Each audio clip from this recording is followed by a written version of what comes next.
बेळगाव शहरातील गणपत गल्ली येथील शाळा क्रमांक 2 या जुन्या मराठी शाळेच्या फलकावर शौचालयाचा बोर्ड लावण्यात आल्याचा प्रकार समोर आल्यानंतर नागरिकांमध्ये तीव्र संताप व्यक्त करण्यात आला।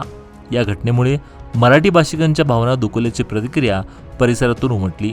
प्रकरणाची माहिती मिळताच नगरसेवक शंकर पाटील यांनी घटनास्थळी धाव घेत मूळ मराठी फलक पुन्हा बसविला।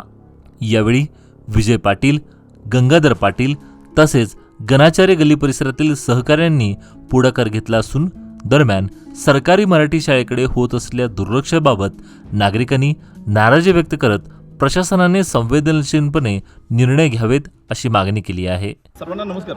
आता सध्याला आम्ही गणपत गल्लीमध्ये उपस्थित आहे। बेळगावमधला एक सुप्रसिद्ध एक मराठी शाळा जे सर्वात जुनी शाळा कुठली तर असेल तर ते बेळगावमधलं हे गणपत गल्लीतलं हे आदर्श सरकारी मराठी मुला मुलींची शाळा नंबर 2 हे शाळा।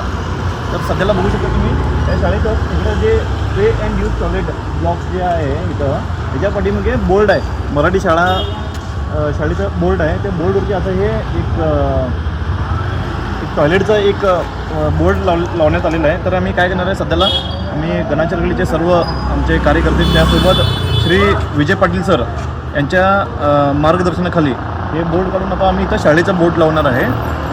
तर त्यासाठी आज आम्ही उपस्थित आहे। धन्यवाद।